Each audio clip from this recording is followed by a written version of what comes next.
नमस्कार मित्रों, माता रानी की जय हो। स्वागत है आपका हमारे YouTube चैनल पर। मित्रों, आज हम आपको बताएंगे कि घर बैठे किस प्रकार से आप वशीकरण कर सकते हो अपने प्रेमी का, किस प्रकार से आप घर में ही रहकर उपाय करके सामने वाले को वश में कर सकते हो, उसके बारे में आज आपको बताया जाएगा।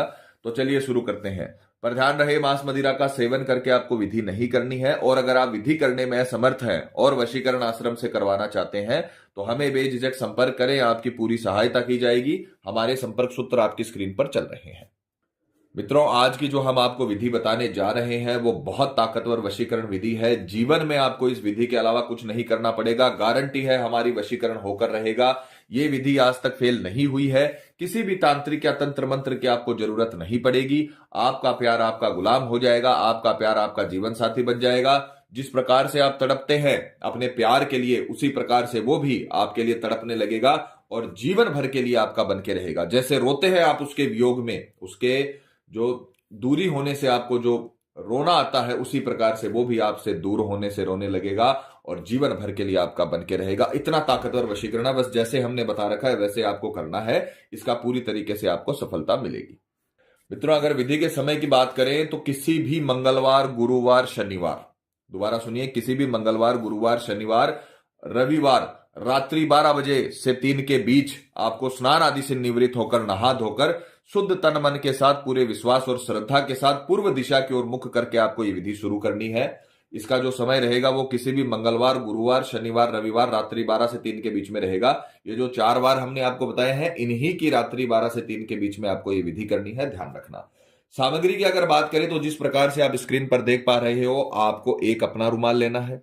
रुमाल अगर आप यूज नहीं करते हो तो आपको पहले नया रुमाल लाना है, उससे अपने हाथ मुंह पोंछने हैं, यानी एक प्रकार से यूज किया हुआ कपड़ा आपको विधि में इस्तेमाल करना है, आपका यूज किया हुआ। और दूसरी जो सामग्री है वो आपको लेनी है सामने वाले के पैरों के नीचे की मिट्टी। अब ये किस प्रकार से प्राप्त की जाती है? जो व्यक्ति जिसका वशीकरण कर रहे हो, उसके जैसे ही वो वहां से जाए, कच्ची जमीन पे वो खड़ा है या कहीं पर भी वो खड़ा है, जैसे ही वो वहां से जाए तो तुरंत आपको वो मिट्टी उठानी है, इसके पहले कि कोई दूसरा व्यक्ति वहां से गुजरे। ठीक है ना, इसका ध्यान रखना। आप जिसका वशीकरण कर रहे हो वो प्रेमी आपका खड़ा है, जैसे ही वो वहां से निकले तो आपको वहां के 5 मिनट के भीतर भीतर वहां के जो पैर थे जहां पर उसके, वहां की मिट्टी आपको उठानी है, वो आपको विधि में इस्तेमाल करनी है। तो इससे बहुत ताकतवर वशीकरण होता है, पग बाधा वशीकरण इसको बोला जाता है।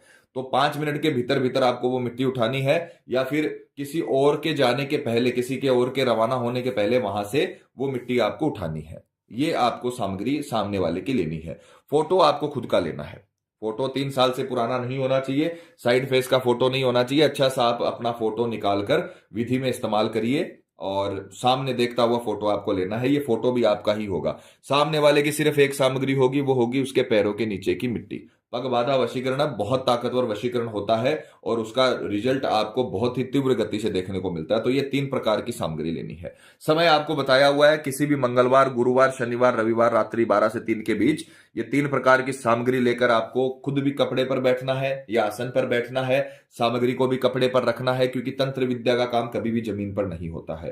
तो ये 3 प्रकार की जो सामग्री है वो आपको लेनी है, और 12 से 3 के बीच आपको सर्वप्रथम जो ये कपड़ा आपने लिया है अपना स्वयं का, उसके अंदर आपको ये सामने वाले के पैर के नीचे की मिट्टी और अपनी फोटो इस प्रकार से आपको रखनी है बीच के अंदर, और फिर उसके पश्चात इसे अच्छे से बांध लेना है।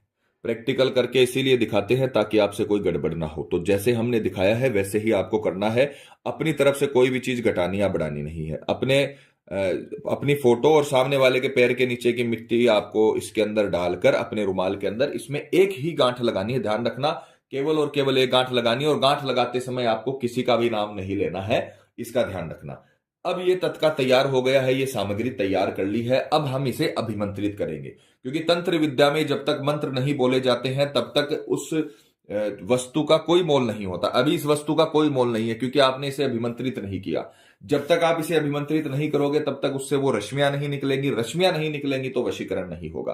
तो रश्मियां निकालने के लिए वशीकरण की हमें इसे मंत्र साधना से इसे अभिमंत्रित करना पड़ेगा, मांत्रिक विधियों से इसे अभिमंत्रित करना पड़ेगा। इसीलिए तंत्र मंत्र साथ में बोला जाता है।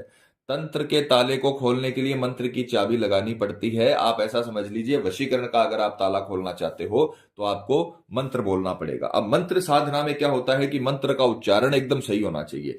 अगर मंत्र का उच्चारण सही नहीं होता है तो आपको फिर पूरी तरीके से लाभ नहीं मिलेगा।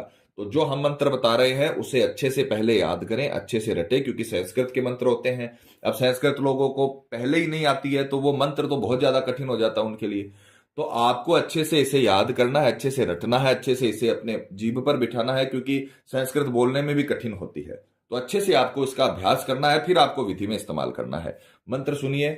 मंत्र है, सामने वाले का नाम सर्ववश्यम नमो नमः। बहुत आसान मंत्र है। इसको आपको अच्छे से रटना है, याद करना है और विधि में इस्तेमाल करना है, क्योंकि अगर आप मंत्र अच्छे से बोलोगे तो आपको बहुत ताकतवर इसका रिजल्ट देखने को मिलेगा। कई लोग मंत्र नहीं बोल पाते हैं और फिर बोलते हैं तंत्र विद्या असर नहीं करती। आपने मंत्र ही सही से नहीं बोला तो कहां से तंत्र विद्या असर करेगी।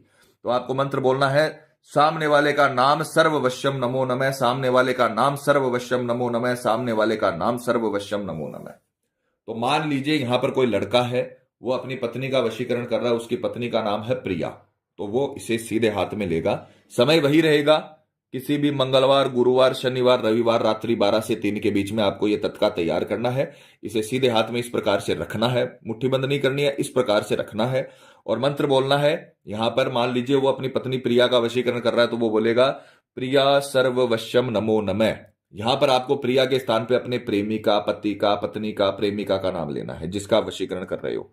नाम सर्ववश्यम नमो नमः, नाम सर्ववश्यम नमो नमः, नाम सर्ववश्यम नमो नमः। ये मंत्र आपको 251 बार बोलकर, चाहे तो आप अंगुलियों पे काउंट कर लीजिए, चाहे 251 गेहूं के दाने रखकर उन्हें अलग अलग करके आप इसे काउंट कर सकते हो। ठीक है, किसी भी प्रकार से 251 बार आपको ये मंत्र बोलना है। बस ये ध्यान रखना, न तो 250 बार हो न 252 बार हो, 251 बार आपको इसकी काउंटिंग करनी है। सामने वाले का नाम सर्ववश्यम नमो नमः, नाम सर्ववश्यम नमो नमः, नाम सर्ववश्यम नमो नमः। 251 बार आपको इसे अभिमंत्रित करना है। ठीक है, और अभिमंत्रित करने के पश्चात इसे अपने तकिए के नीचे रखकर सो जाना है। रात्रि का काम आपका खत्म हो जाएगा। सुबह उठकर स्नान आदि से निवृत्त होकर शुद्ध तन मन के साथ पूजा पाठ करके अपने घर में आपको इसे पीपल के पेड़ के नीचे ले जाना है और वहां पर जाकर 11 परिक्रमा आपको पीपल के पेड़ की लगानी है। क्लॉकवाइज लगानी है, जैसे मंदिरों में लगाते हैं वैसे लगानी है। 11 परिक्रमा आपको वहां पर पीपल के पेड़ की लगानी है और 11 बार यही मंत्र बोलना है परिक्रमा लगाते हुए। एक मंत्र एक परिक्रमा में पूरा होना चाहिए, ध्यान रखना। ऐसा नहीं कि आपने 11 मंत्र पहले बोल दिए फिर 11 परिक्रमा कर रहे हो, ऐसा नहीं करना है। आपको समझाने का यही तात्पर्य है ताकि आपसे कोई गलती ना हो। एक परिक्रमा में एक मंत्र होना चाहिए, तो 11 परिक्रमा लगाते समय 11 मंत्र होने चाहिए। इस प्रकार से आपको करना है। नाम सर्ववश्यम नमो नमः, वही मंत्र है, नाम सर्ववश्यम नमो नमः। वही मंत्र आपको एक परिक्रमा लगाई एक मंत्र बोला, दूसरी परिक्रमा लगाई दूसरा मंत्र बोला, तीसरी परिक्रमा लगाई तीसरा मंत्र बोलते हुए, ऐसे आपको एक परिक्रमा पे एक मंत्र बोलना है। 11 परिक्रमा होते ही 11 मंत्र कंप्लीट हो जाएंगे। फिर उसके बाद में वहां पर आपको पीपल के पेड़ की जड़ों में इसे गाड़ देना है, इसे दबा देना है अच्छे तरीके से। ये दिखना नहीं चाहिए, अच्छे से गड्ढा खोदना है वहां पर और अच्छे से इसको दफनाना है और उसे अच्छे से मिट्टी से ढक देना है ताकि इसे कोई निकाल ना सके। इतना करके बिना मुड़े बिना किसी से बात किए घर पर आ जाना है। इतना अगर आपने कर लिया तो मैं आपको गारंटी देता हूं, मैं आपको वादा करता हूं कि तंत्र विद्या को अगर आपने इतना समय दे दिया, अपना एक दिन का समय दे दिया, तो तंत्र विद्या जीवन भर के लिए आपके प्रेमी को आपका बना देगी। ये हमारी गारंटी है। तो ये पग बाधा वशीकरण है, इसे आप करिए। आपका प्रेमी चाहे कितना भी रूठा हुआ हो, कितना भी दूर हो, कई सालों से बात नहीं कर रहा हो, कितना भी नाराज हो, उसे आपके पास आना पड़ेगा, क्योंकि आकर्षण एक ऐसी चीज है जो अदृश्य बेड़ियां हैं। इस बेड़ियों में आप जकड़े हुए हो क्योंकि आप उससे प्यार करते हो। इन्हीं बेड़ियों में आपको उसे जकड़ना है। आकर्षण की बेड़ियां हैं, ये वशीकरण से लगती हैं, शक्तियां होती हैं, अदृश्य शक्तियां होती हैं जो उसे आपकी तरफ खींच के लाती हैं। आपने कई लोगों को देखा होगा जो रंग रूप में साधारण होते हैं, साधारण से भी नीचे होते हैं, फिर भी लोग उनकी तरफ आकर्षित होते हैं क्योंकि उनके अंदर आकर्षण होता है। तो वो आकर्षण आपको अपने अंदर पैदा करना है और सामने वाले के ऊपर डालना है, जिससे वो पूरी तरीके से आपके वश में हो जाएगा। तो मित्रों, पति पत्नी में अनबन है या झगड़ा है, प्रेमी किसी के बहकावे में है या बुरी संगत में है, कई साल तक चला हुआ रिश्ता टूट रहा हो या प्रेमी शादी के लिए मना कर रहा हो या रिश्ते में किसी थर्ड पर्सन के आने की वजह से आपकी लव लाइफ बर्बाद हो गई हो, तो घबराने की जरूरत नहीं है। आप ये विधि करिए, आपको पूरी तरीके से सफलता मिलेगी। माता रानी आपको जरूर सफल करेंगी। और मित्रों, आपको एक और बात बता दें कि जब किसी व्यक्ति पर पहले से कर्म होता है तो उस पर किसी भी प्रकार के वशीकरण कर्म का असर नहीं होता, चाहे वो हवन वशीकरण ही क्यों ना हो। अतः अगर आपको ऐसा लगता है कि आपके प्रेमी पर किसी ने कुछ करवा दिया है या उस पर किसी भी प्रकार का जादू टोना है, तो आप हमें संपर्क करें। आपको बताया जाएगा कि आपके प्रेमी पर किया कराया है या नहीं है, साथ ही उसका समाधान भी किया जाएगा। मित्रों, विधि को लेकर आपके मन में कोई सवाल है या आपसे कोई गलती हो गई है या फिर आप ये विधि आश्रम से करवाना चाहते हैं, तो हमें बेझिझक संपर्क करें। आपकी पूरी सहायता की जाएगी। हमारे संपर्क सूत्र आपकी स्क्रीन पर चल रहे हैं। इसी के साथ जय माता दी मित्रों, हमारे YouTube चैनल को सब्सक्राइब करने के लिए स्क्रीन पर चल रही ज्योतिष से बदले जीवन की पिक्चर को प्रेस करें। आप हमेशा के लिए हमारे साथ जुड़ जाएंगे। जय माता रानी।